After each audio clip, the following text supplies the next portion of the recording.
5 ਵਜੇ ਜਾਣੀ ਨਾ ਮੈਂ ਇਹ ਟਾਈਮ ਤੱਕ ਮੈਨੂੰ ਘੰਟਾ ਪੈ ਜਾਂਦਾ ਨਾ ਮੈਂ ਚਾਹ ਹਾਂਜੀ ਮੈਂ ਤੁਹਾਨੂੰ ਰੋਟੀ ਖਾਧੀ ਆ ਹੈਗਾ ਨਾ ਵੀ ਸੁਣੀ ਲਿਆ ਸਾਲ ਬਾਅਦ ਸੁਰਿੰਦਰ ਆ ਬੜੀ ਹੈ ਹੁਣ 4 ਵਜੇ ਉੱਠੀ ਮੈਂ ਦਿੱਤੀ ਜਾਊ ਉਹ ਵੀ ਦਵਾਂਗੀ ਸਰ ਆਵਾਜ਼ तो नहीं आ रही तो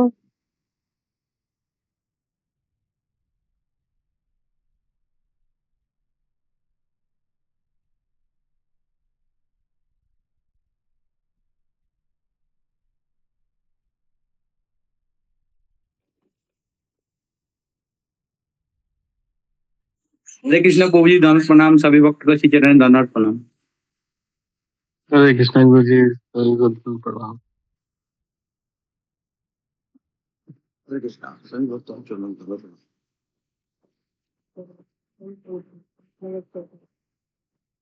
हरे कृष्ण दंडवत प्रणाम। प्रणाम। रेखा माता जी आए हैं, रेखा में डाली माता जी।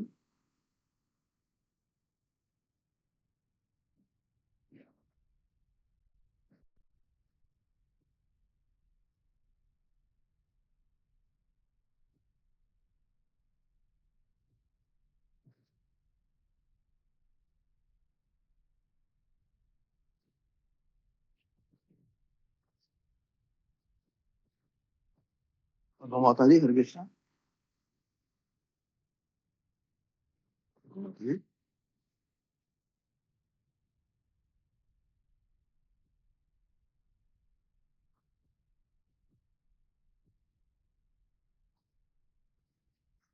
कोई भक्त नरसिंह आरती बोलेगा?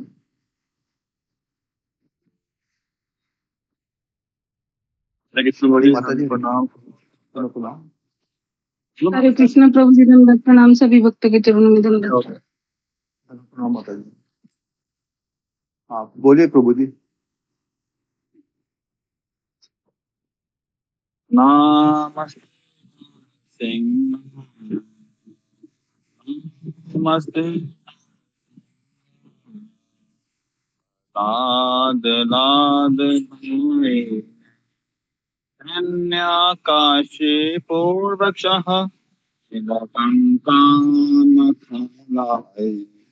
इतो नरसिंह परतो नरसिंह यतो यतो यामि ततो नरसिंह बहिर्नरसिंह हृदय नरसिंह नरसिंहमदिं शरणं प्रपदे नरसिंहमदिं शरणं प्रपदे तव कर कमल वरे नाखम अद्भुत श्रृंगम दलिता हिरण्यकशिपु तनुमृंगम केशवधृता नरहरि रूपा जय जगदीश हरे जय जगदीश हरे तव कर कमल वरे नाखम अद्भुत श्रृंगम दलिता हिरण्यकशिपु तनुभृंगम केशवधृता नरहरि रूपा जय जगदीश हरे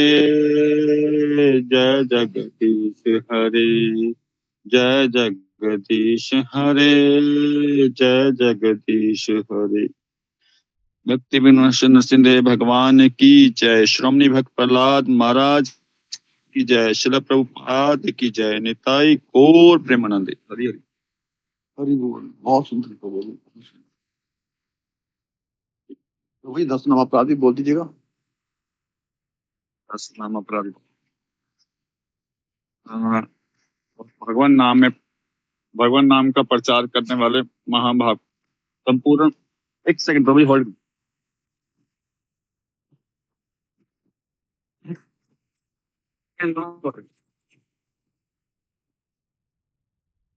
मुझे समझ आएंगे कोई शॉप पे आ गया।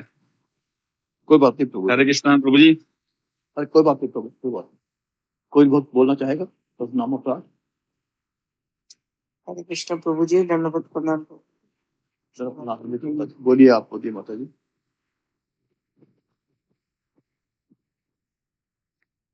हरे कृष्णा प्रभु जी, आपने किसको कहा बोलने को? बोल दीजिएगा माता जी। जी जी।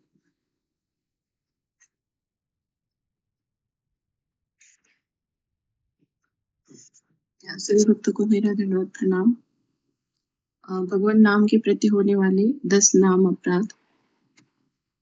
पहला है भगवान नाम का प्रचार करने वाले महाभागवतों की निंदा करना। दूसरा है शिव ब्रह्मादि देवताओं के नाम को भगवान नाम के समान अथवा उनसे भिन्न समझना। तीसरा है गुरु की अवज्ञा करना। चौथा है वैदिक शास्त्रों अथवा प्रमाणों का खंडन करना। पांचवा है हरे कृष्ण महामंत्र के जप की महिमा को काल्पनिक समझना। छठा है पवित्र भगवान नाम के में अर्थवाद का आरोप करना। सातवां है नाम के बल पर पाप करना। आठवां है हरे कृष्ण महामंत्र के जप को वेदों में वर्णित एक शुभ सकाम कर्म कांड के समान समझना। नौवां है अश्रद्धालु व्यक्ति को कृष्ण नाम की महिमा का उपदेश करना। 10वां है हरे कृष्ण महामंत्र के जप में पूर्ण विश्वास न होना और इसकी इतनी अगाध महिमा सुनने पर भी विषयासक्ति बनाए रखना। ध्यान पूर्वक जप न करना ये भी एक अपराध है। स्वयं को वैष्णव समझने वाले सभी भक्तों को इन नाम अपराधों से बचना चाहिए, जिससे जीवन की अभिष्ट सिद्धि शीघ्र अतिशीघ्र प्राप्त हो। हरे कृष्णा। दंडवत प्रणाम सभी भक्तों के चरणों में। धन्यवाद माता जी, बहुत सुंदर।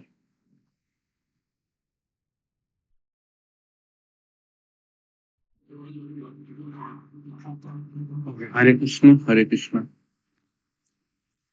हरे कृष्ण गुरु जी। नाम गुरु जी, हरे कृष्णा गुरु जी। हरे कृष्ण नाम सभी वक्त ये दिन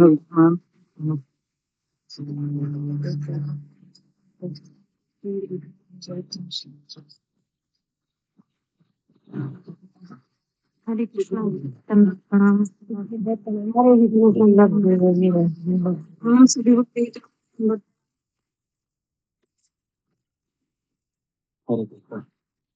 अशोक चावला प्रभु सुन रहे हो आप? ये लिंक का डाल दिया था कि नहीं आपने 3 बजे का?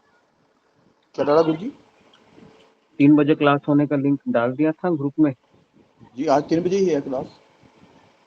नहीं लेकिन कल 4 बजे हुआ था ना, तो लोग कंफ्यूजन रहता है। जी नहीं, तो उस आज समय 3 आप बजे है। 3 बजे का डाला हुआ गुरु जी। ये आप हमेशा ये देखिए, ध्यान देते रहिए। अगर लिंक नहीं आती है तो आप उसको है ना देखते रहिए। जी जी गुरु जी। ठीक है, ओके। तो हम आगे बढ़ते हैं। ओम अज्ञानतिमिरान्धस्य ज्ञानाञ्जन शलाकया चक्षुरुन्मीलितं येन तस्मै श्रीगुरवे नमः। नमो विष्णुपदाय कृष्णपृष्ठाय भूतले श्रीमते भक्तिवेदान्त स्वामी इति नामिने। नमस्ते सरस्वती देवे गौरवाणी प्रचारिणे निर्विशेष शून्यवादी पाश्चात्य देशकारिणे। श्री कृष्ण चैतन्य प्रभु नित्यानंद श्री अद्वैत गदाधर श्रीवासदि गौर भक्त वृंद। हरे कृष्णा कृष्ण कृष्ण हरे हरे, हरे राम राम राम हरे हरे।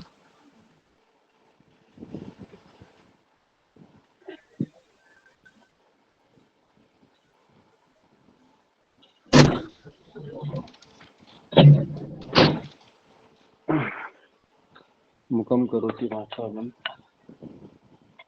पङ्गुं लङ्घयते गिरिं यत्कृपातमहं वन्दे श्रीगुरुं दीनतारिणम्।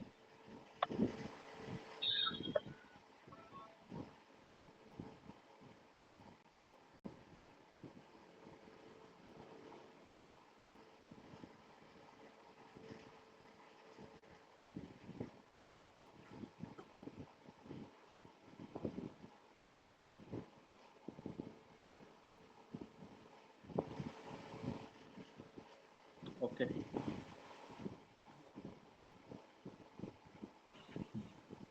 तो आज हम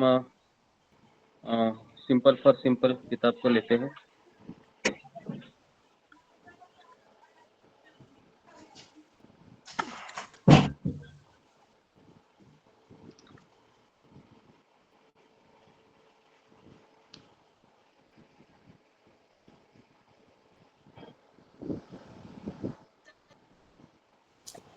हरे अशोक कृष्णा, चावला भक्तों को दंडवत प्रणाम, गुरु जी को दंडवत प्रणाम। जी, कौन सा श्लोक था अशोक चावला प्रभु भगवत गीता का? 19 नंबर गुरु जी।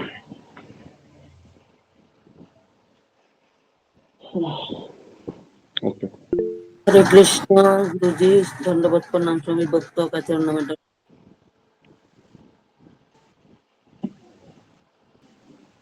ओके, भगवत गीता का एक श्लोक लिखते हैं, फिर उसके ऊपर चर्चा करते हैं।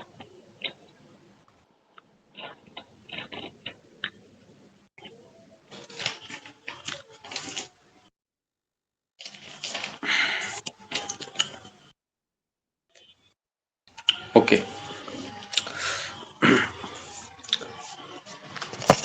यस्य सर्वे समारंभा काम संकल्प वर्जिता, यस्य सर्वे समारंभा काम संकल्प वर्जिता, यस्य सर्वे समारंभा काम संकल्प वर्जिता,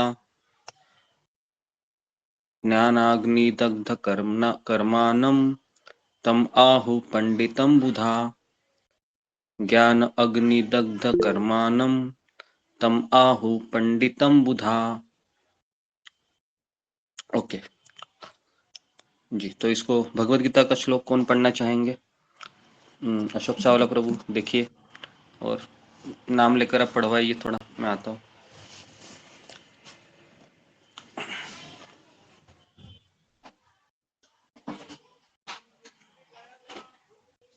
प्रभु जी आप म्यूट है।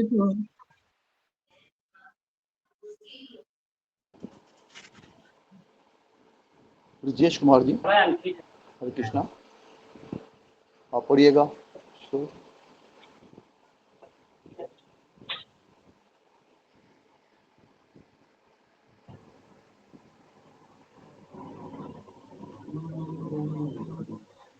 विशाली माता जी आप पढ़िए, आपने एड्रेस किया हुआ है। जी प्रभु जी, सभी भक्तों के चरणों में दंडवत प्रणाम, गुरु जी के चरणों में दंडवत प्रणाम। यस्य सर्वे समारंभा कामकल्पतवर्जिता, ज्ञानाग्धकर्माणो तमाहु पंडितबुधा। हरे कृष्णा। धन्यवाद माता जी। प्रतिभा माता जी, हरे कृष्णा।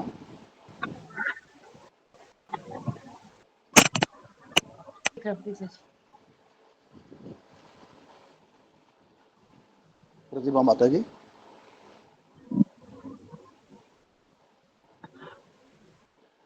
अंतर्यामी प्रभु जी, हरे कृष्णा।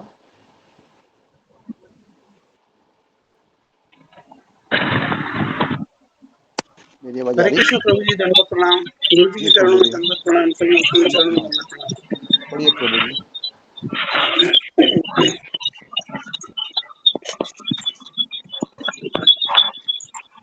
यस्वेन्द्रियाणि मनसा नियम्यारवत्यर्जुनः, कर्मेन्द्रिय कर्मयोग मसक्तः स विशिष्यते।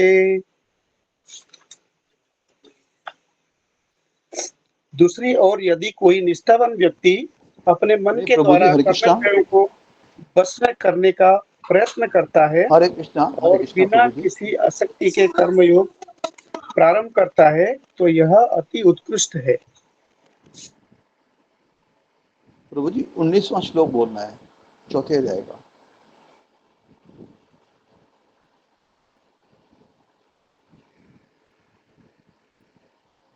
चौथे जाएगा 19वां श्लोक।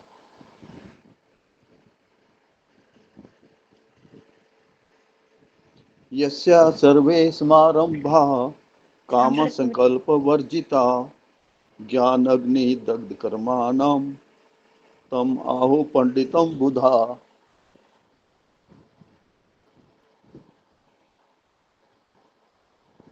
सुजाता माता जी आप पढ़ेंगे? हरे कृष्ण प्रभु जी। पढ़ूं प्रभु जी? पढ़िए आज्ञा माता जी, पढ़िए। कृष्णा प्रभु जी। हरे कृष्णा। हरे कृष्णा। 19वां श्लोक। यस्य सर्वे समारंभा काम संकल्प वर्जिता ज्ञानाग्निदग्ध कर्माणं तमाहु पंडितं बुधा। अनुवाद भी पढ़ना। धन्यवाद माता जी। हरे कृष्ण। ब्रजेश प्रभु जी, हरे कृष्णा पढ़िए आप। ब्रजेश प्रभु जी आप पढ़ना चाह रहे थे?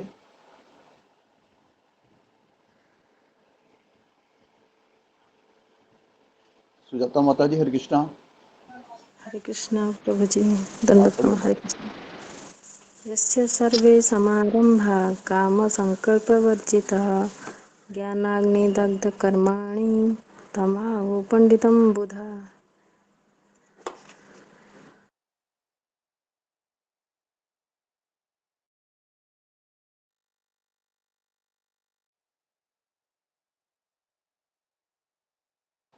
देव प्रभु जी आप पढ़ना चाहेंगे? हाँ जी।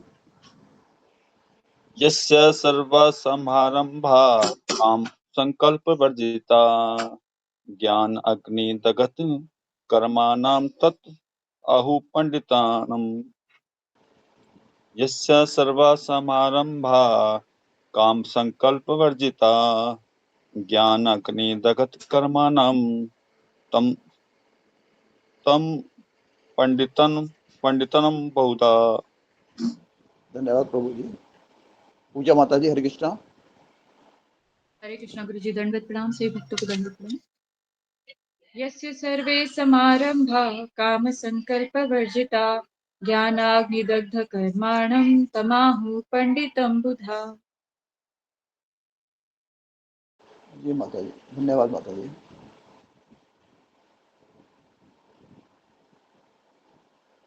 ओके। हरे कृष्णा। तो सब लोग अपने कैमरा को ऑन कीजिए, माइक को बंद कीजिए।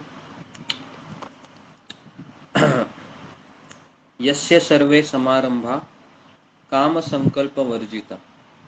संकल्प का अर्थ है निश्चय करना। तो जिस व्यक्ति का प्रत्येक प्रयास इंद्रिय तृप्ति के कामना से रहित होता है उसे पूर्ण ज्ञानी समझा जाता है। जी, तो यहाँ पर मेरा सवाल है कि उसे पूर्ण ज्ञानी क्यों समझा जाता है? जिस व्यक्ति का हर प्रयास इंद्रिय तृप्ति की कामना से रहित होता है, मतलब उसके लिए वो प्रयास ही नहीं करना चाहता। जी बताइए, फिंगर को रेज कीजिए और ये पहला सवाल लिखिए कि क्यों भगवान है वह यहाँ पर कह रहे हैं कि पूर्ण ज्ञानी व्यक्ति उसको समझा जाता है जो अपना हर एक प्रयास इंद्रिय तृप्ति के लिए नहीं करता है। क्यों? जी बताइए, बहुत सिंपल क्वेश्चन है। फिंगर को रेज कीजिए।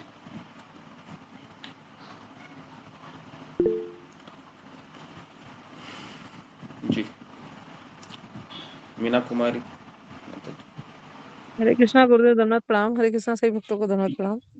गुरुदेव, बहुत अच्छा उत्तर तो मैं नहीं दे पाऊंगी, लेकिन मुझे यही समझ में आता है कि जैसे हम इस शरीर के लिए जो फायदेमंद होता है वो चीजें जब खाते हैं तो वो शरीर हमें कष्ट नहीं देता। वैसे ही जब हम इंद्रिय तृप्ति से छोड़ के जो व्यक्ति जो है जो भी कार्य करता है सारे, तो वो उसे कोई कष्ट नहीं देगा जो है। तो इस हिसाब से उसके ज्ञान का जो है यहाँ पे सही प्रयोग हुआ, और भगवान जो कहते हैं वो पूर्णतः सत्य है। हरे कृष्णा गुरुदेव, दंडवत प्रणाम। गलती क्षमा करें। ओके जी, नेक्स्ट वैशाली तट। हरे कृष्ण गुरु जी। दंडवत प्रणाम। सभी भक्तों को दंडवत प्रणाम। गुरु जी, उसे पूर्ण ज्ञान होने के कारण उसे कर्म बंधन नहीं लगेगा और उसे समझ में आएगा कि किस कर्म से उसे कर्म बंधन लगेगा और फिर से वो जन्म मृत्यु के चक्र में नहीं पड़ेगा। तो इतना ओके नेक्स्ट अशोक चावला प्रभु।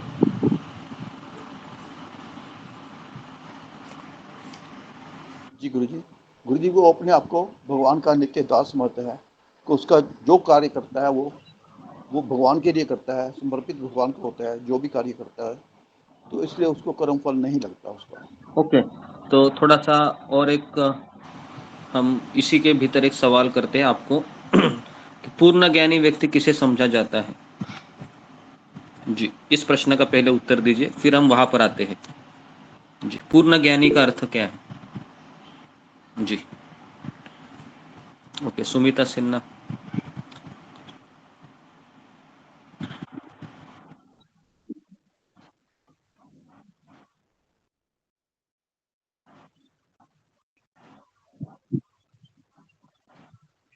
थोड़ा आवाज आवाज सुमिता थोड़ा सा वो खरखर खरखर आता है हमेशा। हाँ, हमेशा वही आता है, तो थोड़ा उसको चेंज करो। जी, नेक्स्ट रीति दबास। हरे कृष्णा गुरुजी, दंडवत प्रणाम। हरे कृष्णा सही भक्तों को दंडवत प्रणाम। गुरुजी, जिसको ये ज्ञान हो गया कि वो शरीर नहीं आत्मा है। ओके, नेक्स्ट रूबी कुमारी। जी हरे कृष्णा, सभी भक्तों को दंडवत प्रणाम। गुरु जी सबने जो बोला वह सही है, और इसमें ये उसको पता चल जाता है कि मैं जो कृष्ण है वह मेरे स्वामी है और मैं सेवक हूँ। ये नहीं, पूर्ण ये ज्ञान इसका उत्तर, ये उसका उत्तर नहीं। मैंने एक बार आपको डेफिनेशन दिया था पूर्ण ज्ञान का अर्थ क्या, आप भूल रहे हैं? जी जी गुरु जी, हाँ, मुझे मैं कौन हूँ, भगवान कौन है और प्रकृति कौन है। हाँ जी, तो ये इसका सही उत्तर है। पूर्ण ज्ञान का अर्थ क्या है? मैं कौन हूँ, भगवान कौन है, प्रकृति कौन है। तो फिर ये सब तीन चीजें हमको समझ में आनी चाहिए, ठीक है, उसको पूर्ण ज्ञानी समझा जाता है। अभी हम हमारे पहले वाले क्वेश्चन पे आते हैं। तो अभी भगवान कहते हैं कि जिस व्यक्ति का प्रत्येक प्रयास इंद्रिय तृप्ति की कामना से रहित होता है उसे पूर्ण ज्ञानी समझा जाता है। तो इसका उत्तर यह है कि उसको यह पता होता है कि अगर मैं इंद्रिय तृप्ति की कामना करूंगा तो मेरे भाग्य में क्या आएगा या मेरे हाथ में क्या आएगा? तो मेरे हाथ में केवल दुख आएगा। समझ में आ रहा है? तो इसके लिए वो ऐसी चीज क्यों करना चाहेगा जिससे उसको दुख मिले? समझ में आ रहा है आपको? कितने लोगों को समझ में आया पहले प्रश्न का उत्तर, कि क्यों वह प्रत्येक प्रयास उसका वो इंद्रिय तृप्ति की कामना से रही? जैसे अभी मान लो कि मैं रास्ते पर जा रहा हूँ, अचानक मुझे मिठाई की दुकान दिखाई दी और वहां पर देखे मैंने गर्मा गर्म जिलेबी है निकाल रहा है ना, और मुंह पे पानी भी आ गया, जेब में पैसे भी है ना, इच्छा तो बहुत हो रही, क्या करे।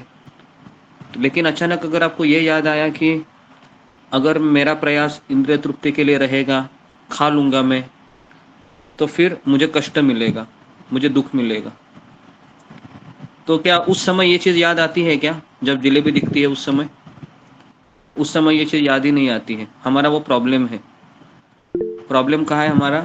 कि जब हम उस इच्छा को चाहते हैं तब उसके परिणाम के प्रति हम अनभिज्ञ होते या फिर हम भूल जाते हैं।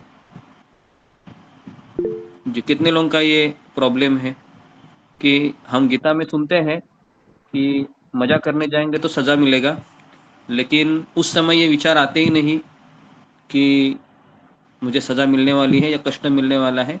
हमें लगता है कि मन ने चाहा है तो मन को दे दो, बराबर है, मन को। गुरु जी याद तो आती है, पर वो जीभ का टेस्ट है ना, वो हावी हो जाता है, मन हावी हो जाता है उस वक्त। याद तो हाँ आती है, पता होता है गलत है, पर मन हावी हो जाता है। जी जी, हाँ जी, सबका, हाँ, ये सही कहा आपने कि हमको पता है, लेकिन वो जो अंदर की जो आवाज है ना कि जिलेबी ले लो ले लो ले लो ले लो ले लो ले लो, वो बहुत तीव्र हो जाती है। बराबर है, यही कहना है ना आपको, अशोक चावला को? जी जी जी गुरु जी। हाँ, यही कहना है। तो अभी क्या करें? तो इसके ऊपर एक ही उपाय है कि अगर जैसा हमारा मन एक बच्चे की तरह होता है, बराबर है, बच्चा कहता है मुझे आइसक्रीम दे दो आइसक्रीम दे दो आइसक्रीम दे दो, तो माँ उसको देती है या रोकती है? माँ उसको रोकती है, बराबर है ना। तो मन तो कहेगा जिलेबी खा लो जिलेबी खा लो, वड़ा पाव खा लो, सैंडविच खा लो, या और भी चीजें हैं बाहर की, है ना। तो मन हमारा बच्चे की तरह है, और माँ कौन है? माँ हमारा ही ज्ञान है जो हम गीता में सुनते हैं। समझ में आ रहा है? तो अगर हमको ये ज्ञान है तो हमें रोकना चाहिए या उसको देना चाहिए? फिर रोकना चाहिए ना, रोकना चाहिए। अगर नहीं रोकेंगे तो क्या होगा, जिलेबी खा लिया फिर क्या होगा, फिर हमारा मन अशुद्ध हो जाएगा, बराबर है, मन अशुद्ध हो गया। क्योंकि जो जिलेबी बनाने वाला अगर कामी होगा, लोभी होगा, तो उसके सारे गुण हमारे भीतर आ जाएंगे। आएंगे क्या नहीं आएंगे, आएंगे। तो 20 रुपए का जिलेबी कितने का पड़ा हमें, बहुत महंगा पड़ा ना। जिलेबी तो 20-30 रुपए का ही होगा, 50 रुपए मैक्सिमम। ठीक है, इसके ऊपर किसी को कुछ कहना है, ये एग्जाम्पल के द्वारा सबको समझ में आया? ओके जी, प्रतिभा कुमारी। हरे कृष्ण गुरु जी, दंडवत प्रणाम, से भक्तों को दंड। गुरु जी, यहाँ पे एक और सवाल आ रहा है, जैसे कि अगर हम जलेबी को देखते हैं और हम हमारे मन में ये इच्छा जागृत होती है कि इसको मतलब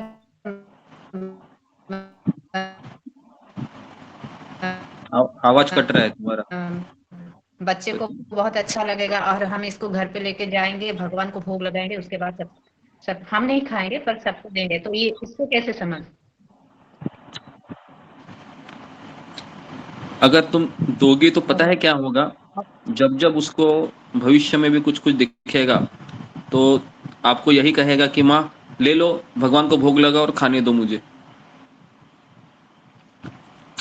तो ये भी इसका सॉल्यूशन नहीं है।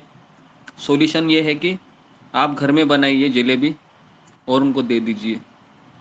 वो बाहर का भोग लगाने का है, वो अभी हम उसको यूज नहीं करते हैं। मुझे बताओ ना कि भगवान ऐसी चीज खाना पसंद करेंगे क्या जो किसी अभक्त ने बनवाई है? थोड़ा सोचो। क्या भगवान खाएंगे? भगवान खाएंगे ही नहीं, ऐसे व्यक्ति के हाथ का क्यों खाएंगे? राधा रानी तो उसको इससे भी बढ़िया बढ़िया जिलेबी देती होगी, बराबर है।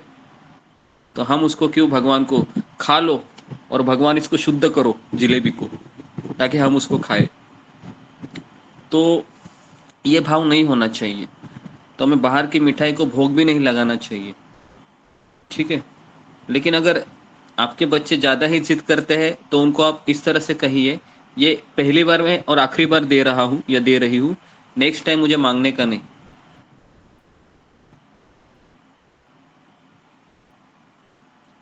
अभी आप बोलोगे ये तो बहुत ज्यादा हो रहा है गुरु जी, लेकिन मैं क्या करूँ अभी, है ना। जो है वो है। अगर मैं आपको कुछ गलत बताऊं तो उसमें नुकसान तो मेरा भी है और आपका भी है ना। क्या लगता है, अगर मैं आपको कहूँ चलता है चलता है चलता है चलता है, तो आप बोलोगे हमारे सत्संग में तो चलता है ना। आप मेरा नाम लोगे, फिर कर्म किसको लगेगा? आप तो जिलेबी खाओगे, सारा कर्म मुझे लगेगा। ओके, तो उसके लिए ये सब चीजें हमको नहीं करनी चाहिए। ओके जी, धन्यवाद गुरु जी, हरे कृष्ण। ओके, तो आगे बढ़ते हैं जी। देखो, मुझे भी पता है कि इतना आसान नहीं है, क्योंकि करोड़ों जन्म का बैगेज लेके हम घूम रहे हैं। अक्सर ऐसी इच्छा हो जाती है कि कितना मैं मन को रोकूं, कितना मन को संभालूं मैं, मन मुझे संभाला नहीं जा रहा है। चलो, और महीने में अगर एक बार मैं खाता हूँ या करता हूँ तो क्या प्रॉब्लम है जी। कितने लोगों का मन ऐसे बोलता है बाहर जाते हैं तो? फिंगर को रेज कीजिए।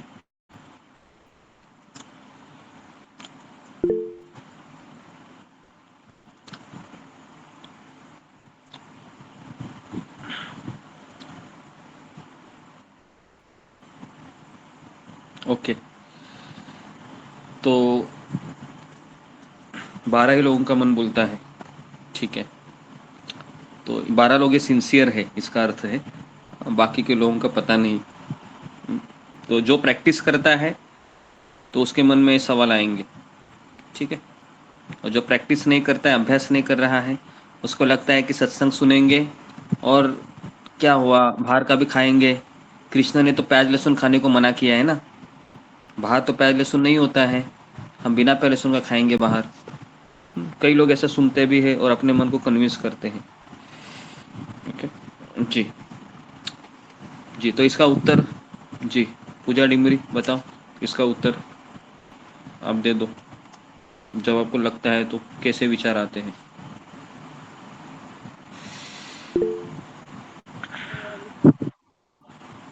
बाहर का तो गुरुजी पहले भी कम ही खाते थे, लेकिन कम कम मतलब जब ओकेजनली बच्चों का बर्थडे है ये है तो उस टाइम पर ही आता था।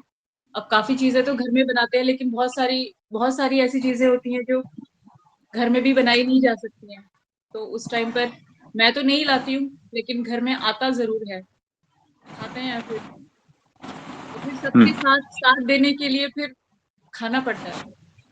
एकदम से मना भी नहीं किया जाता है जो चीजें, हाँ हेल्थ वाइज अगर बोल सकता है तो बोल देते हैं, अदरवाइज फिर बच्चे भी बोलते हैं, हस्बैंड भी बोलते हैं।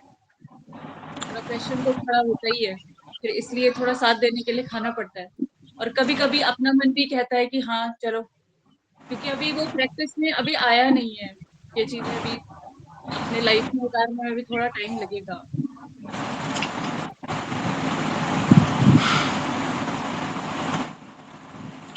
ओके जी।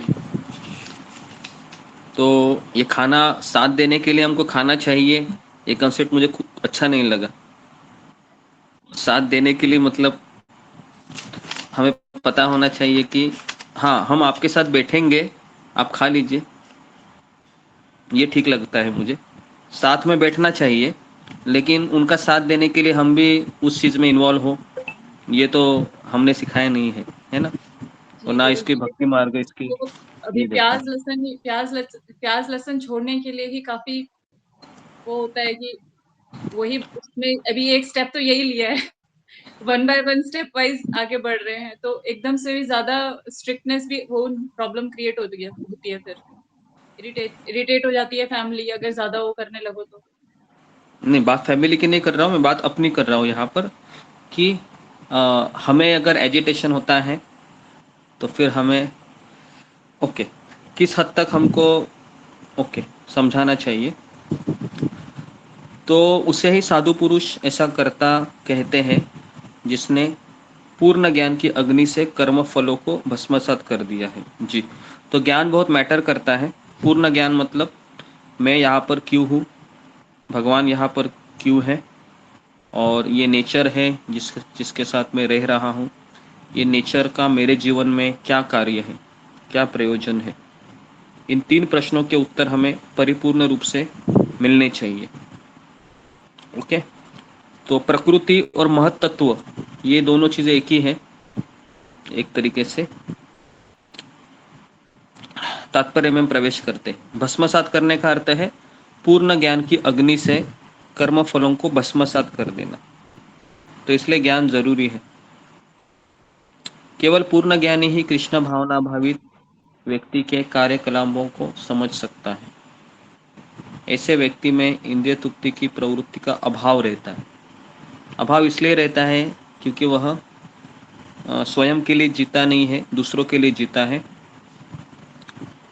और उसको ये भी पता होता है कि अगर मैं कोई भी चीज़ मजा करने के लिए करूँगा तो मुझे अंत में इसके परिणाम भुगतने पड़ेंगे, क्योंकि भगवान ने संसार बनाया ही इस तरीके से है कि जब जब हम उस चीज़ को अप्रोच करेंगे और हम अपने आप को रोक नहीं पाएंगे, तो हम सबको ये अनुभव है कि हम जब अपने आप को रोक नहीं पाएंगे और हम वो चीज़ करेंगे तो उसके दुष्परिणाम हमको प्राप्त होते हैं। और फिर हम अपना सर के ऊपर हाथ रखकर हम सोचते हैं कि ये मुझे नहीं करना चाहिए था लेकिन मेरे से हो गया, नेक्स्ट टाइम मैं नहीं करूँगा या नहीं करूँगी। ये ऐसे कितने लोगों का होता है भक्ति में आने के बाद भी।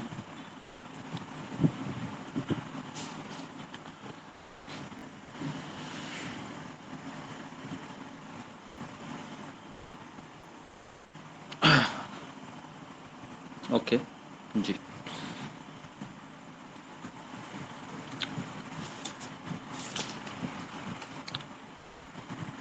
जी मुझे लगता है कि सबका होना चाहिए। जो लोग प्रैक्टिस करते हैं उनका ये अवश्य होगा, और जो लोग प्रैक्टिस नहीं करते हैं उनके लिए वो नहीं होगा। क्योंकि जो व्यक्ति आगे बढ़ना चाहता है उसी के जीवन में परीक्षाएं आती हैं। जिसको आगे बढ़ना ही नहीं है तो उसके जीवन में तो ये सब होगा ही नहीं। उसको लगता है ठीक है मेरे मन ने बोला खा लो, खा लिया। लेकिन जो रोकने का प्रयास करता है, हफ्ते में 4-5 दिन सफल होता है, लेकिन एक दिन ऐसा हो जाता है कि हार जाता है ना, और फिर अगले दिन वापस दृढ़ निश्चय के साथ सोचता है कि नहीं, मैं हार गया, लेकिन मैं उठूंगा और कल से ये चीज़ नहीं होगा। लेकिन वापस 15, 20, 25 दिन के बाद वापस यही हालत हो जाती है। बराबर है, ऐसा होता है जी।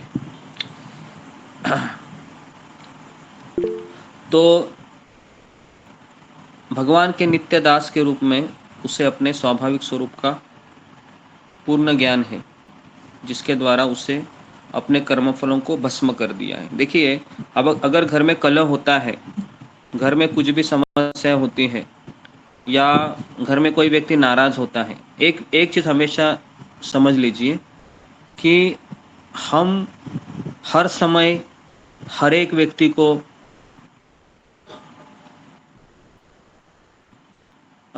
सुख नहीं दे सकते, या आनंद नहीं दे सकते, या हमको सेटिस्फाइड नहीं कर सकते। इस चीज को हमेशा ध्यान रखिए। मैं हर समय हर व्यक्ति को सेटिस्फाइड नहीं कर सकता, क्योंकि मैं भगवान नहीं हूँ, भगवान कर सकते हो। ओके। और दूसरा है कि घर में कोई भी चीज होती है, ऐसे कलह हो या कुछ भी हो, तो अपने आप को केवल एक ही सवाल पूछिए कि मेरा भगवान के साथ क्या संबंध है और इनके साथ क्या संबंध है। तो आपको अंदर से उत्तर आएगा कि ये लोग तो मेरे लिए कुछ सालों के लिए रहने वाले हैं और भगवान का मेरे साथ नित्य संबंध है। तो मैं उस चीज को लेकर कि वो अपना भेजा खराब करूं या माथा खराब करूं जो क्षणिक है, क्यों ना मैं ये समझूं कि मैं भगवान का सेवक हूं, तो मैं, है ना, ये चीजें तो होती रहेगी आगे भी, लेकिन अभी मुझे एक अलग रास्ते पर चलना है। अगर इन चीजों पे मेरा ध्यान बना रहेगा तो शायद मैं मेरे और कृष्ण के संबंध को जस्टिस नहीं दे पाऊंगी, या मेरे और कृष्ण के संबंध में न्याय नहीं दे पाऊंगा। तो इस तरह से अगर सोचेंगे तो ना घर में कभी कलह होगा, ना घर में, अगर होगा भी तो भी आप हमेशा शांत रहोगे। समझ में आ रहा है? कितने लोगों को समझ में आ रहा है अभी जो एग्जांपल दिया? फिंगर को रेज कीजिए।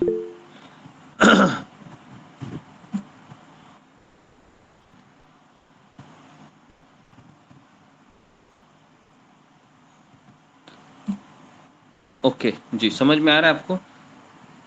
तो आज से मैं आपको 1 महीने के लिए एक प्रैक्टिस दे रहा हूं कि जब भी घर में कुछ कलह होगा, आपकी अपेक्षा भंग होगी, या फिर कुछ भी ऐसा होगा, तो अपने आप को एक सवाल पूछिए कि मैं कौन हूं? क्या मैं किसी का पति हूं, किसी की पत्नी हूं, या फिर मैं भगवान का सेवक हूं? अगर यह प्रश्न का उत्तर अगर सेवक हूं मैं भगवान का, तो फिर मुझे इन चीजों से इन झमेले में क्यों पड़ना है?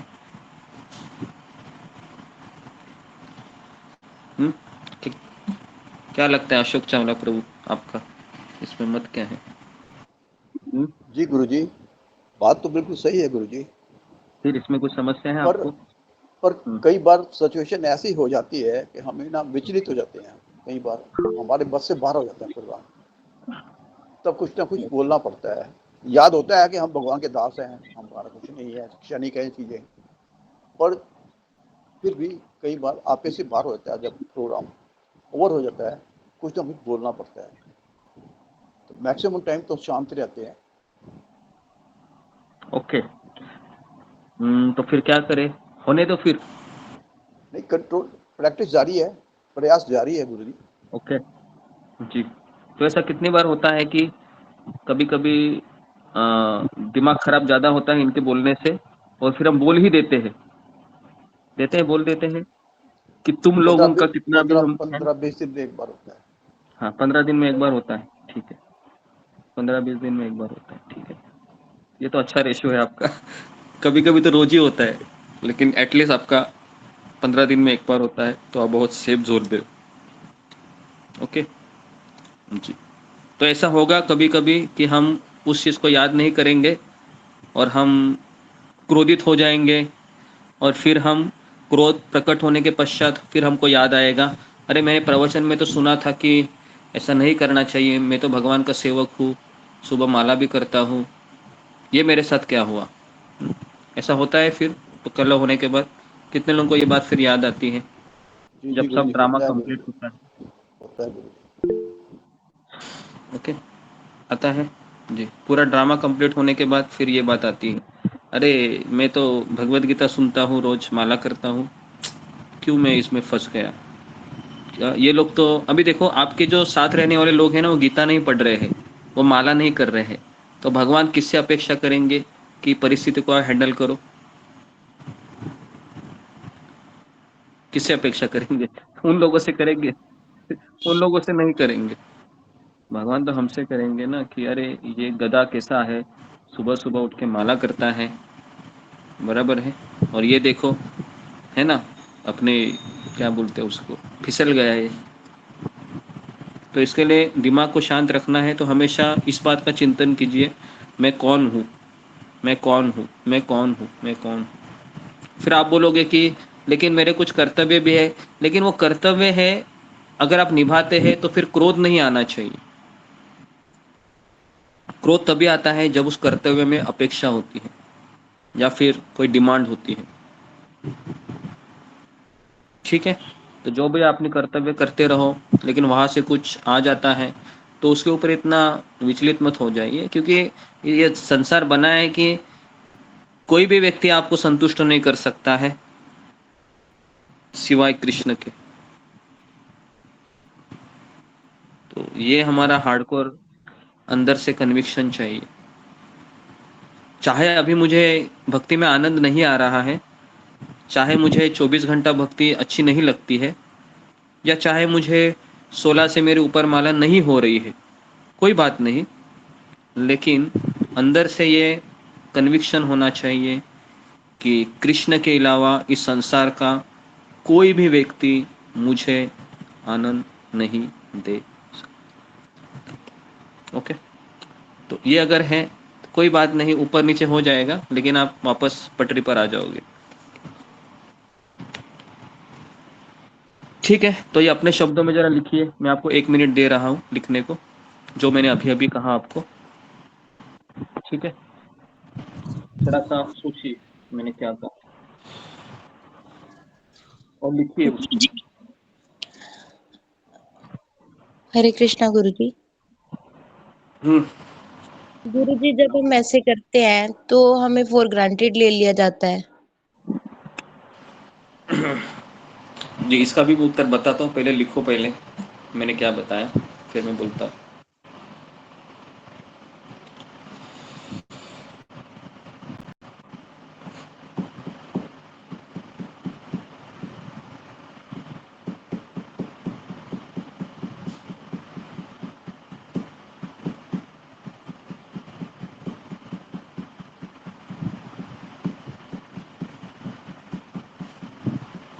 थोड़ा दिमाग लगाइए, थोड़ा लिखिए, अपने एक सिचुएशन को याद कीजिए, क्योंकि ये भी होना चाहिए, प्रैक्टिकल चीज़ें भी होनी चाहिए।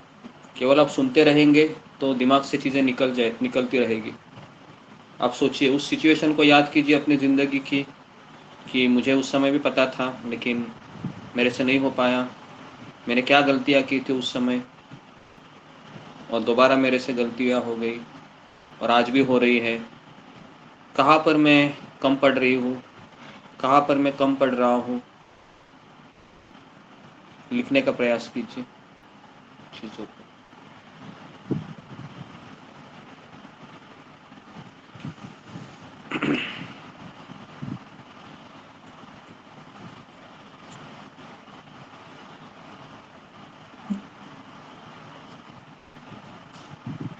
गुरुजी, मेरा एक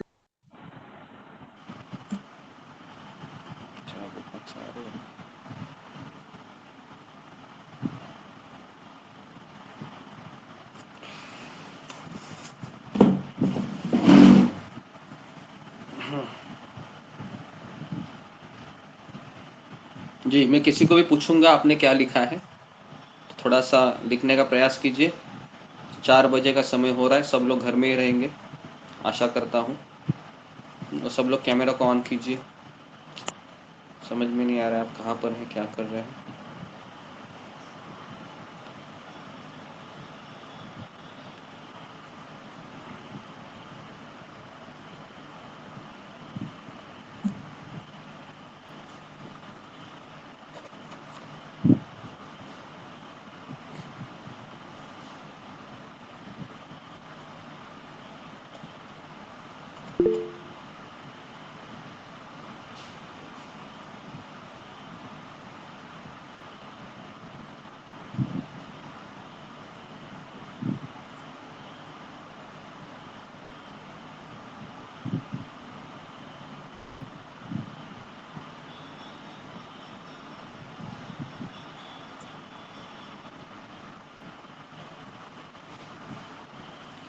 ओके, कितने लोगों ने लिखा है फिंगर को रेज कीजिए।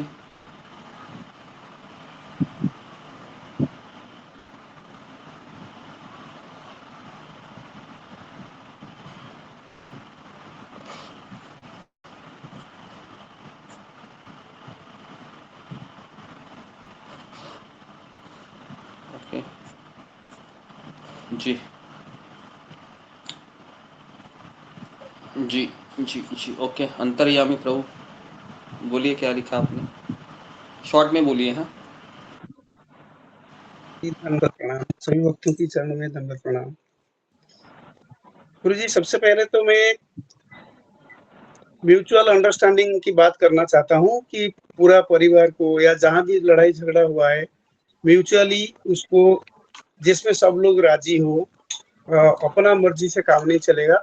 ऐसा नहीं कि मैं खाली अपने मर्जी से उनको समझा दूं, वो समझ जाए। तो एक दूसरे की कमी को इकट्ठा करता हूँ और फिर अपने कोई डिसीजन देता हूँ जो सबको मान्य हो। और दूसरी बात है, उनकी कमी को अपने अंदर नहीं आने देता। और तीसरी बात, अगर मेरा बात कोई नहीं समझता तो मैं वो जगह छोड़ देता हूँ, कहीं और चला जाता हूँ। आते आते वो देखता हूँ कि शायद वो समाधान हो गया होता। और अगर नहीं, मैं इसके लिए असमर्थता तो कभी जताता नहीं, ना कभी हार मानता। अगर मेरा बात आपको सहमत नहीं है तो ठीक है। ओके ठीक है। और कोई? ओके, राजेश चौधरी। हाँ गुरुजी, मैंने ये लिखा है गुरुजी कि जब भी घर में कोई कॉन्फ्लिक्ट होता है, कलह होता है, तो मुझे अपने आप से यही पूछना है कि मेरा इन लोगों से क्या संबंध है और भगवान से क्या संबंध है और मैं कौन हूँ। और घर वाले तो माला नहीं कर रहे हैं, न गीता सुन रहे हैं, तो हम ही ज्यादा कुछ करेंगे तो वो यही बोलेंगे कि तुम गीता पढ़ते हो, तुम क्या करते हो, ये क्या सीखते हो उससे। तो भगवान भी हमसे ये एक्सपेक्ट करेंगे कि सिचुएशन को हम ही हैंडल कराएं, और न कि उनसे एक्सपेक्ट करेंगे गुरुजी। ओके, वेरी गुड जी। और किसी ने लिखा है?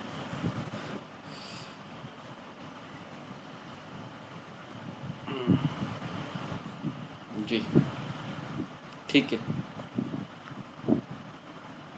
तो आगे बढ़ते हैं अभी हम। तो इस पे हमने बहुत मंथन किया। तो देखो, दिमाग शांत रखना है, वो हमारे ऊपर है। अगर कोई भी कॉन्फ्लिक्ट चीज़ होती है, कोई हमारे ऊपर वार करेगा, शब्दों का वार करेगा, शब्दों की तलवार चलेगी, है ना, तेज तलवार चलेगी। लेकिन तलवार से घायल होना या नहीं होना है, ये किसके हाथ में है? उस तलवार से घायल होना है या नहीं होना है, ये किसके हाथ में है? हमारे हमारे हाथ में है। तो सिचुएशन मेरे हाथ में नहीं है, पहली बात तो। दूसरी बात है, सामने वाला व्यक्ति क्या बोल रहा है, वो मुझे क्यों नहीं समझ रहा है, ये भी मेरे हाथ में नहीं है। तीसरा व्यक्ति है कि वो किस परिस्थिति से जूझ रहा है, सामने वाला व्यक्ति। वो बाहर से आया है, बाहर झगड़ा करके आया है क्या, वो भी मुझे पता नहीं है। तो ये सारी चीज़ों को देखते हुए ऐसा लगता है कि मेरे हाथ में तो सारी चीज़ें है नहीं। मेरे हाथ में क्या है? इन सारी चीज़ों में मैं अपने आप को कैसे शांत रखूं, ये मेरे हाथ में है। लेकिन ये कैसे होगा हाथ में? ये थोड़े ना आर्टिफिशियल प्रोसेस है, ये कोई कृत्रिम तरीका नहीं है। ये हमें अपने आप को पूछना होगा कि मैं कौन हूँ। ये व्यक्ति मुझे समझ रहे कि मैं इसकी पत्नी हूँ, मैं इसका पति हूँ या मैं इसका पुत्र हूँ, लेकिन एक्चुअल में मैं कौन हूँ? मैं तो भगवान का सेवक हूँ और कुछ समय के लिए मैं यहाँ पर आया हूँ और फिर ये लोग अपने रास्ते चले जाएंगे और मैं अपने रास्ते चला जाऊंगा, तो फिर मैं क्यों इतना दिमाग खराब करूँ? ये पहला सवाल हमें पूछना चाहिए और इसमें सारे उत्तर आपको मिल जाएंगे। कई लोग कहते हैं कि सामने वाला व्यक्ति मुझे समझ नहीं रहा है।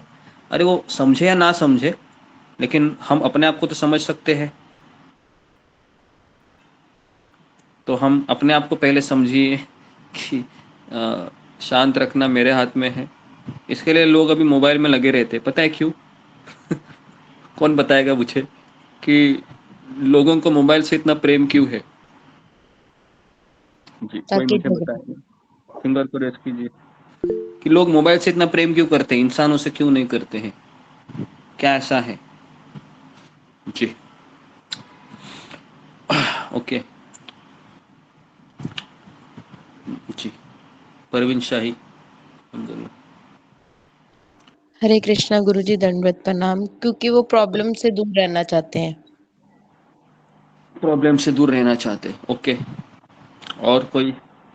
जी, मीनाक्षी रावत। हरे कृष्ण गुरुजी, दंडवत प्रणाम। सही भक्तों को दंडवत प्रणाम। गुरुजी, आपने बताया था कि फोन जवाब नहीं देता, वो सिर्फ हमारी सुनता है, तो इसलिए हम ज्यादा फोन से कनेक्ट रहते हैं। जी, और कोई? जी, रूबी कुमारी। हाँ जी, हरे कृष्ण गुरु जी, धन्यवाद प्रणाम। जी गुरु जी, हम लोगों से बात करते हैं तो उनसे हमें रिटर्न में कुछ ना कुछ सुनने को मिलता है। जो मोबाइल में रहते हुए हमें कुछ सुनाता नहीं, वो सिर्फ हमारी सुनता है। इसलिए हम हाँ जो हमारी सुनता है तो हम उससे बहुत ज्यादा रहते हैं उसके साथ। जी ये जी है जी, हमारा। ओके, ये इसका सही उत्तर है कि मोबाइल हमें सुनाता नहीं है।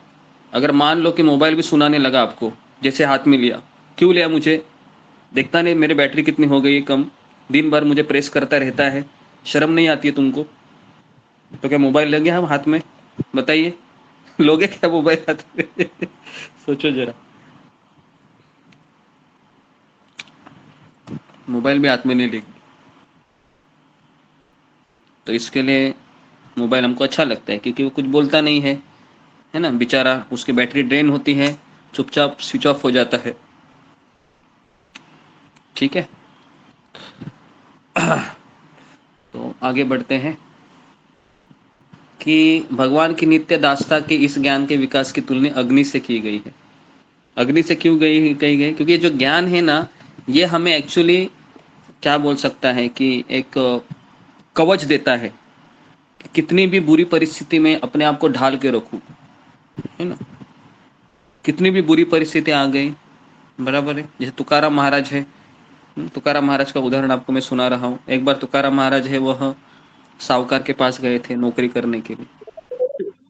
तो हुआ ऐसे कि अचानक किसी व्यक्ति ने उनके, जहाँ पर वो नौकरी कर रहे थे, खेत में जानवर छोड़ दिए और पूरा खेत तहस नहस हो गया। और तुकाराम महाराज सोचने लगे कि, क्योंकि तुकाराम महाराज है वो आंखें बंद करके अभंग गाते थे, तो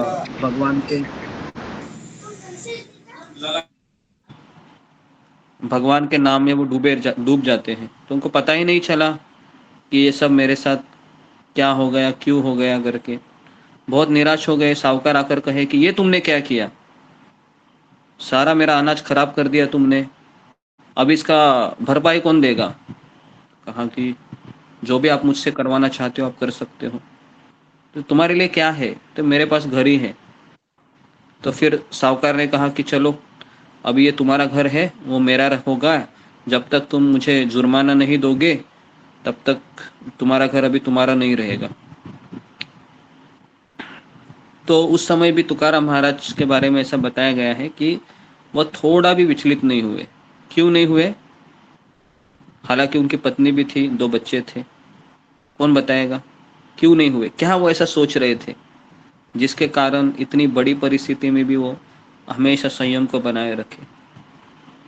जी बताइए, एक ही केवल सेंटेंस है, वो केवल एक सेंटेंस है जिसको वो याद किया और वो शांत हो गए, और इसी को ज्ञान की अग्नि कहते हैं, इसको तो कहते हैं फायर ऑफ नॉलेज। जी ओके, एकता सोमानी। हरे कृष्ण गुरु जी ने सोचा कि सब कुछ भगवान का है।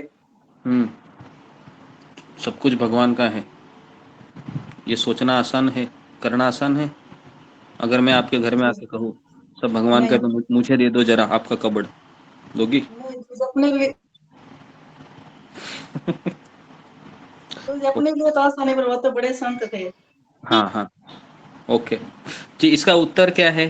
थोड़ा सा और अच्छे से, क्या ऐसा तुकाराम महाराज ने सोचा उस समय?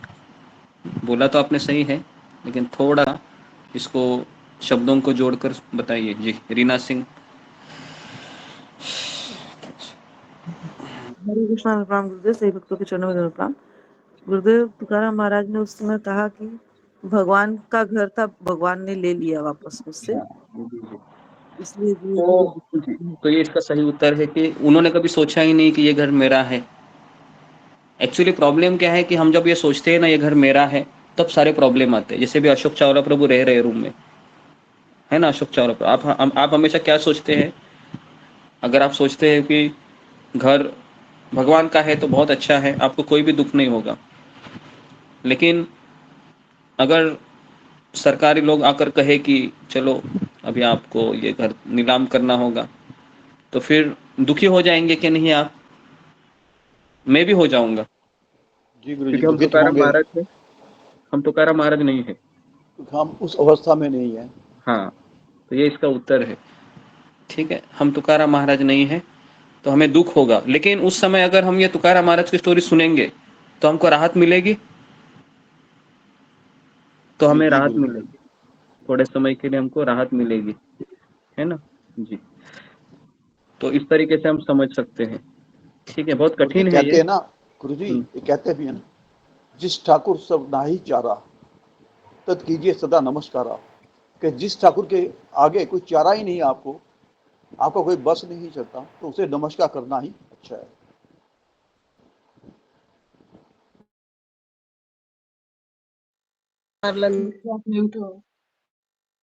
ओके, तो इस तरीके से ऐसी अग्नि एक बार प्रज्वलित हो जाने पर कर्म के सारे फल भस्म हो जाते, क्योंकि उसको पता है मैं कौन हूँ, भगवान कौन है, प्रकृति क्या है, पूर्ण ज्ञान हो गया उसको।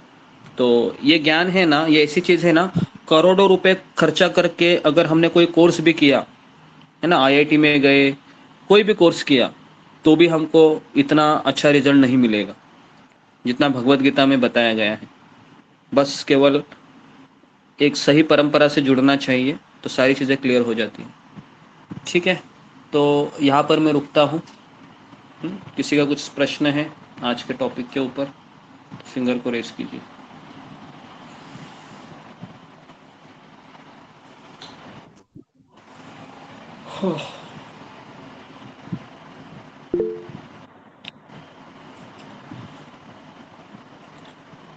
जी रीति तबास। हरे कृष्ण गुरु जी धन्यवाद प्रणाम। हरे कृष्ण सही भक्तों को धन्यवाद प्रणाम। गुरु जी जैसे आपने बोला कि जैसे कि बाहर का नहीं खाना चाहिए, तो क्या बच्चों को और घर वालों को तो नहीं रोक सकते? वो तो लाते हैं, जैसे घर का जो खाना होता है वो तो प्रसादम होता है, वो तो खा ही लेते हैं, लेकिन बाहर का तो नहीं रोक सकते उनको, तो उनको खाने देना चाहिए या रोकना चाहिए? नहीं नहीं, उनको खाने देना चाहिए। आप उनको कभी रोकिए मत, नहीं तो फिर वो आपको भी रोकेंगे।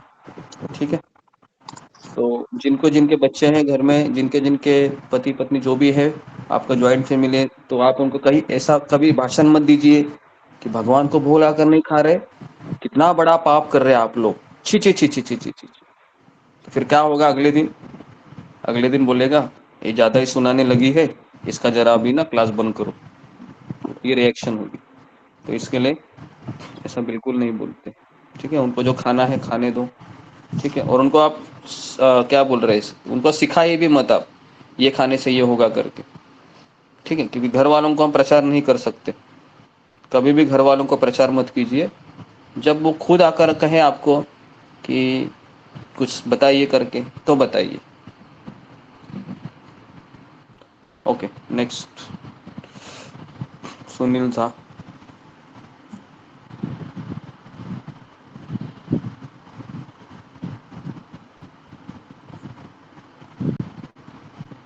बोलिए, आवाज नहीं आ रहा है।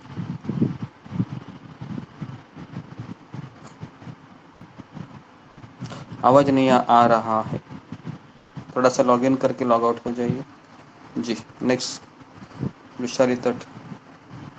हरे कृष्ण गुरु जी, दंडवत प्रणाम। सभी भक्तों को दंडवत प्रणाम। गुरु जी, आपने ज्ञानी व्यक्ति का बताते हुए जलेबी का उदाहरण दिया था और आपने कहा था कि अगर मैं यहाँ किसी आपको गलत बताऊंगा तो उस कर्म का फल मुझे भी भोगना पड़ेगा। कैमरा अच्छे से रखिए, दिखाई नहीं दे रहे, बाकी के लोगों को भी समझ में आना चाहिए ना कौन बोल रहा है करके। बोलो। तो मेरा यहाँ सवाल है कि कभी हमें किसी भक्त का कॉल आता है माता जी का, तो हम एक खाने के बारे में ज्यादा होते हैं, तो हम उसमें थोड़ा एडजस्ट करके हम बताते हैं, तो क्या उन्होंने जो किया हुआ कर्म का फल हमें भी भोगना पड़ेगा? इसलिए उनको हमेशा किसी को भी प्रश्न का उत्तर देते समय उनको सबसे ये भी बताने का कि ये आइडल है, सबसे बेस्ट ये है कि आप खुद घर में बनाइए, भगवान को भोग लगाकर खाइए, ये सबसे अच्छा है। लेकिन अगर आप ये नहीं कर सकते तो फिर इतना तो कीजिए। समझ में आ रहा है? तो ऐसे हम बोल सकते हैं ताकि हम उस कर्मों से बच सके। दोनों चीजें उनको बतानी है, एक चीज बताएंगे तो प्रॉब्लम होगा। जी गुरु जी, धन्यवाद। ओके, नंदिनी झा अभी बोलो। हरे कृष्णा गुरुजी, दंडवत प्रणाम। हरे कृष्णा, सभी भक्तों को दंडवत प्रणाम। गुरुजी, मेरा ये प्रश्न था कि जैसे कि आपने अभी आज बोला कि हमसे भगवान आशा रखते हैं कि हम गीता सुनते हैं, क्लास करते हैं, तो हम गलत काम नहीं करेंगे। गुरुजी, हम सोच लेते हैं कि कल से हम ये नहीं करेंगे, जब आपके सुनते हैं पूरा मन में ये होता है कि नहीं, कल से ये नहीं करेंगे, लेकिन सामने वाला इतना परेशान करता है, तब अगर मुंह से या मन में क्रोध आता है या उसके प्रति ये होता है, तो उसको क्या करें? हरे कृष्णा गुरुजी, दंडवत प्रणाम। जी, तो देखिए अभी आपने ज्ञान सुन लिया तो आपको भी लगा रहे ये इतना आसान है, बस इतना ही करना है। लेकिन ये इतना आसान है क्या? इतना आसान नहीं है, क्योंकि लेकिन इसका ये मतलब भी नहीं है कि आसान नहीं है तो मैं बार बार फेल होते रहूं, ये भी इसका उत्तर नहीं है। जैसे कि मान लो कि अभी आपको पता चला है कि झगड़ा होगा, कलह होगा, मनमुटाव होगा, मिसअंडरस्टैंडिंग होगा, सामने वाला व्यक्ति मुझे नहीं समझेगा, तो हो सकता है कि आज आपने गीता क्लास में सुना है लेकिन आप फेल हो गए। लेकिन कभी ना कभी आपको इसके ऊपर इस चीज़ को जिंदगी में अप्लाई करके उस सिचुएशन के ऊपर हावी होना है, कभी ना कभी ये होना है ना। अगर फेल होते रहेंगे तो फिर हमसे बदकिस्मत हम ही है फिर, क्योंकि हमको पता भी है क्या करना चाहिए लेकिन हम नहीं कर पा रहे। तो इसलिए जब तक हम 16 माला सुबह के अच्छे से नहीं करेंगे वो शक्ति नहीं मिलेगी। वो शक्ति 16 माला करने से मिलती है और सेवा करने से मिलती है ना। ऐसे ही आप क्लास में आओगे, किसी से बात नहीं करोगे, बस सुनोगे, हो गया मेरा, क्योंकि मैं किसी से बात नहीं करती हूँ, क्योंकि मुझे अच्छा नहीं लगता किसी से बात करना। बस मैं गीता क्लास में आऊँगी या गीता क्लास में आऊँगा और बस चुपचाप सुनूंगा, चुपचाप सुनूंगी और चला जाऊँगा। बस ये करने से आपको कुछ नहीं होगा, क्योंकि ज्ञान ये कनेक्शन से होता है। कनेक्शन का अर्थ है आप बातचीत करो, मार्गदर्शन ले लो, है ना। कोई अगर बच्चा है स्कूल में आता है, रोज सुनता है टीचर से, लेकिन टीचर से कभी बात ही नहीं करता है, तो क्या उसकी प्रगति होगी? बोलिए। नहीं गुरुजी। उसकी होगी ही नहीं प्रगति।